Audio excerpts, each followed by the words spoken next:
Hello and welcome to Newsweek South Asia, a program that exposes Pakistan's role and nexus in promoting global terrorism and its funding. Here are the headlines. Indian security forces eliminate several Pakistan-backed terrorists in Jammu and Kashmir. India's Home Minister, Army Chief warned Pakistan of consequences of cross-border terrorism. Terrorism remains the single largest threat to peace and stability in the South Asian region, says Sushma Swaraj.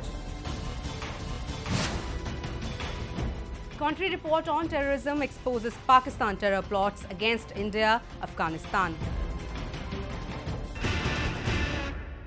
Pakistan-sponsored terrorists failed to execute attacks in Jammu and Kashmir, wherein they had planned to attack several high-level targets, such as the State Assembly building as well as the security installations. The Indian security forces have been able to stop these attacks and eliminated several terrorists, including the top ones. We have a report. As many as 3 encounters broke out on September 27th. The firefight first began in Budgam district of Jammu and Kashmir, where 3 terrorists were trapped inside a building. Masked ground workers of terror outfits pelted stones at the security personnel to stop the encounter. However, the security forces successfully completed the operation. A special police officer was too killed during the encounter. It was followed by another encounter when security forces launched a search operation after receiving specific inputs about the presence of terrorists in Nurbag region of Srinagar city. Internet services were temporarily suspended in the region. The terrorists wanted to attack the assembly building, but they were stopped before they could enter in the building. The third encounter broke out in Anandnag district of the restive state. Unless and until sanctions are imposed against Pakistan, Pakistan is not going to learn and Pakistan is not going to improve. So this step must be taken. All the countries in the world should be told and should be made to understand that Pakistan is a nation which harbors terrorism, and not only harbors terrorism, it trains them, sends them across all countries and ensures that terrorism thrives in the world. Indian security forces had a major breakthrough in the fight against terrorism in the valley in the Bandipora district of the state, where as many as 5 militants were gunned down after 2 days of gun battle. Loads of arms and ammunition were also recovered from the dead terrorists. The security forces launched a search operation after receiving specific inputs about the presence of militants in the Shok Babab forest area in Bandipora district, during which the hiding terrorists opened fire. A speculative search operation was launched in Shok Baba forest of Bandipora, where suspected movement was noticed. After that, the next 2 days, a large-scale operation by the Army, Jammu Kashmir Police and the CRPF was launched. And at grave risk to our security forces, over a period of 2 days, we were finally able to eliminate 5 unidentified terrorists, and a lot of warlike stores were recovered from them. In recent times, amid substantial loss, terrorists have been trying hard to stop locals from joining police forces. Kidnapping and killings of persons belonging to police and security forces is a way to scare the locals away from forces. In one such instance, terrorists backed by Pakistan raided, abducted and mercilessly killed 3 policemen in Shopia district. The bodies were recovered from an orchard located around 1 kilometer from the deceased village. Very unfortunate incident आज का जो हमारे 2 SPOs और एक police constable को शहीद किया गया है. This is an act of desperation on the part of militant outfits. The victims have been identified as Constable Nisar Ahmed and 2 special police officers, Firdoz Ahmed and Kulwan Singh. Security forces soon carried out a cordon and search operation in at least 10 villages across the state to nab the perpetrators of the heinous crimes. Security forces held door-to-door searches in Lassipora, Armula, Alayapura, Batnur, Garbuk and many other areas of the district. United Nations, it declares Pakistan as a terror country and sanctions are imposed. Unless and until these strong steps are taken, Pakistan is not going to understand a lesson. Pakistan needs to be taught a big lesson in the harder way. There has been a spate in attacks on security forces in Kashmir. In August, a policeman was shot dead by militants in Kulgam district when he was leaving after offering prayers. A soldier who was returning home to celebrate Eid was abducted and killed by Pakistani terrorists in Pulwama district in June. Rajnath Singh, the Indian Home Minister, and General Bipin Rawat, the Indian Army Chief, issued strong statements against Pakistan this week to mend ways or to be prepared for the consequences. We have a report. The Indian state of Jammu and Kashmir, which has been a victim of Pakistan's malicious designs and plots for nearly 29 years, have been defended bravely by the Indian security forces who are active in the region. The Home Minister Rajnath Singh said the government is ready for talks with everyone over the Kashmir issue, while asserting that terrorism in the valley is Pakistan-sponsored. In a meeting in India's Lucknow city, Rajnath Singh said,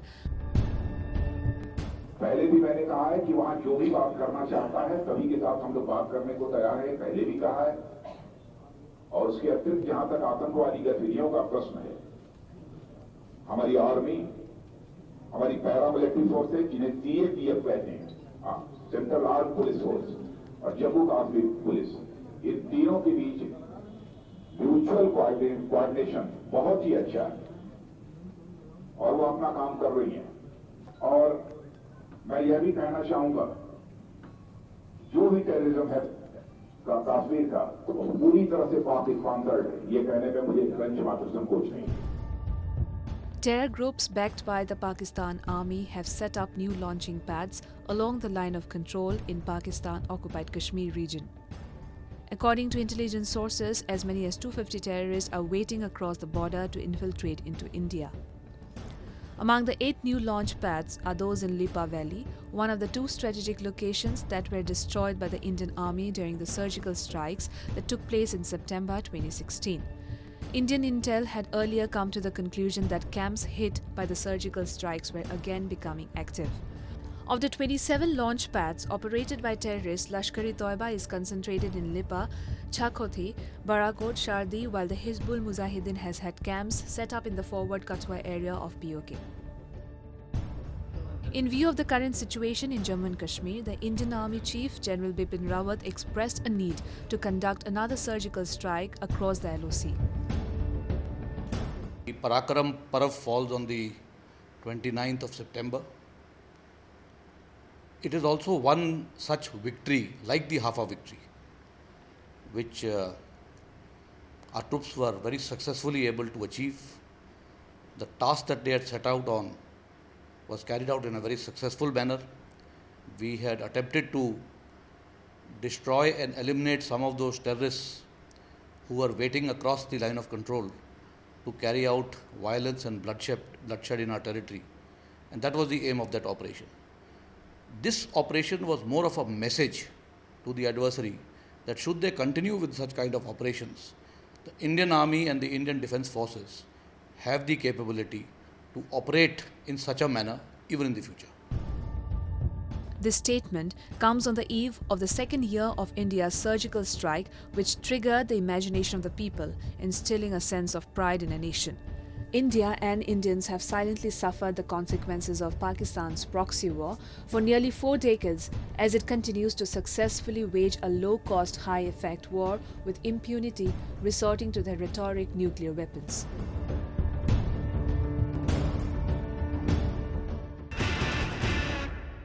India's External Affairs Minister Sushma Swaraj, who is set to speak at the United Nations General Assembly on the 29th of September, also addressed the world on the growing menace of terrorism and the support it gets from neighbouring Pakistan.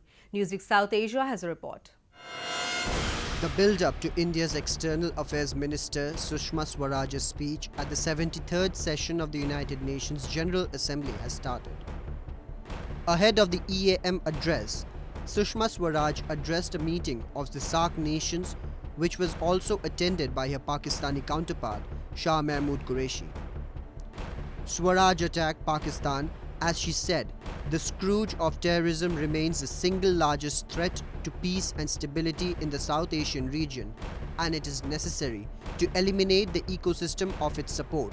She further said, an environment of peace and security is essential for regional cooperation to progress and achieve economic development and prosperity of our people.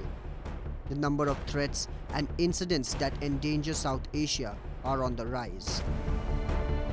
Our world is still beset with conflicts, terror, and hateful ideologies that are transcending borders and impacting our lives.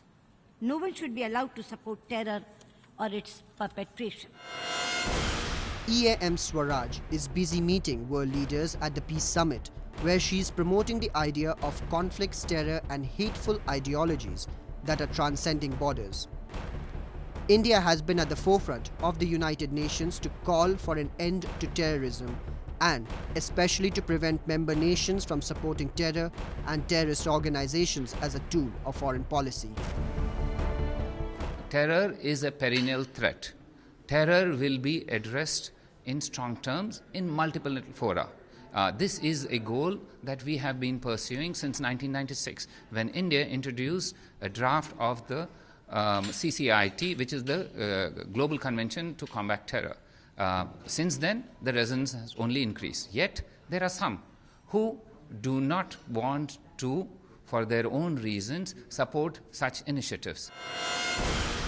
India's ambassador and permanent representative to the United Nations, Syed Akbaruddin, has pitched the idea of identifying terror as a perennial threat and that shall be addressed in strong terms in multiple forums. Without taking any names, Akbaruddin, in a veiled reference to Pakistan, vouched for the isolation of the countries that do not participate in combating the perennial threat. Increasingly, such countries are being isolated globally. Our hope is that this process of isolation of such countries will continue to be strengthened. Joined by the US, Britain and France in recent years, India has been trying to persuade committee appointed by the United Nations Security Council to designate Masood Azhar, the head of Pakistan-based Jaish Mohammad, as a global terrorist to prevent him traveling abroad and to force member nations to freeze his assets and deny him access to weapons. Batting for Pakistan, where elements support and fund the Jaish Mohammad, China has repeatedly blocked these efforts. Akbaruddin explained that some countries that did not want to engage in initiatives of combating terrorism because of their own personal reasons would soon be isolated globally. He further said that India will articulate its views at the United Nations General Assembly with broad support from everyone. Diplomacy is all about articulating your view in a very coherent manner. We are confident we will articulate our view very coherently with broad support from everyone. It is not about making noises. Noises cannot be a substitute for diplomatic action. Our focus is on diplomatic action. Akbaruddin even assured that the Indian side was very much ready to tackle the Kashmir issue if neighbouring Pakistan chooses to raise the issue at the high-level session, terming it as Pakistan's one-trick pony act. Like every year, Pakistan raised the Kashmir issue and presented an ocean of lies to give India a bad image. Earlier, Akbaruddin stated that the UN works best on multilateralism and single acts have no renaissance in such matters. Sushma Swaraj is expected to give her speech at the United Nations General Assembly on September 29th. The government of United States acknowledged the fact that Pakistan-based terror groups are the reason for the terror activity in India. The Donald Trump-led administration, which published the report, also went on to praise the Indian administration in checking the menace created by Pakistan. Newsweek South Asia has a report. The annual country report on terrorism published by the United States government as mandated by the US Congress and the State Department said the Indian leadership, led by Prime Minister Narendra Modi, expressed resolve to prevent terrorist attacks domestically and to bring justice to the perpetrators of terrorism with the US and other like-minded countries. The report mentions the parts of India which have seriously been impacted by terrorists and includes the state of Jammu and Kashmir and some other parts. The report acknowledges the fact that most of the cross-border attacks in the state of Jammu and Kashmir are because of Pakistan. Look, these reports have been coming out for quite some time now. For a long time now, the United States has recognized the fact that Pakistan is fomenting terrorism. And it's not just this government, even the previous government, the previous US administration, which was headed by Barack Obama, the term that Hillary Clinton used for Pakistan was the world's international headache. So Pakistan's role in fomenting terrorism is known to all. The question is, what is the United States willing to do about it, number one, and how much, to what extent is the United States willing to support India in her efforts to curb terrorism? Otherwise, the facts regarding Pakistan, what it does to terrorism, is known to everybody. It is not acknowledged immediately, but after some time, whatever we say today becomes part of all established documents tomorrow. So this is not very surprising. The report mentions India's enthusiasm and commitment to finish terrorism from its soil and helping in countering the menace in the world.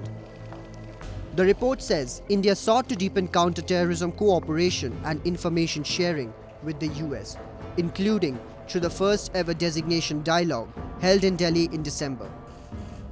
Last year, India and the US had pledged to strengthen cooperation against terrorist threats from the groups including Al-Qaeda, ISIS, Jaish Mohammad, Lashkar-e-Taiba and the D Company.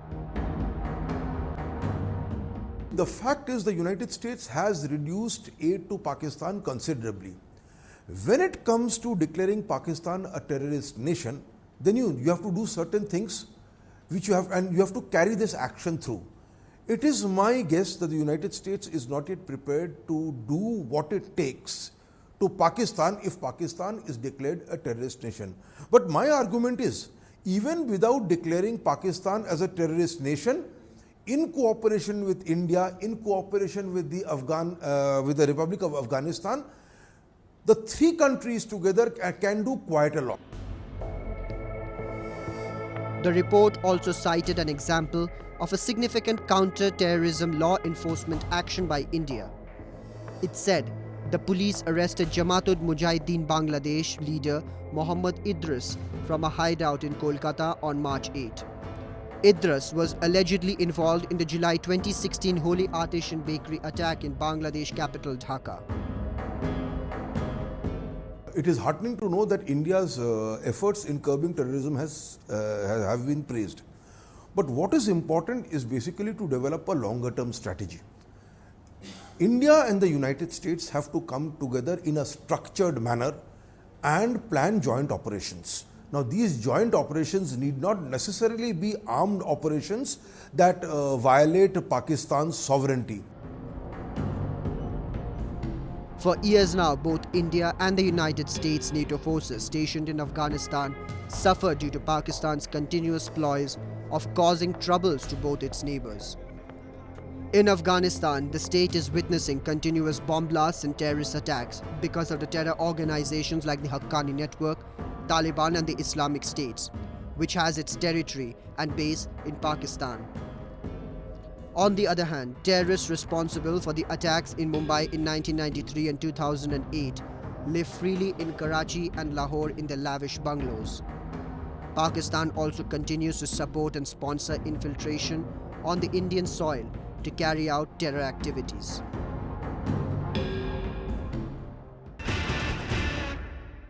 And with that, we come to the end of this edition of Newsweek South Asia. We will be back next week with more news, views and analysis from the subcontinent. Meanwhile, do keep writing to us at nwsa@anin.com. This is Surbhi Sharma signing off on the behalf of entire production team of Newsweek South Asia. Goodbye and take care.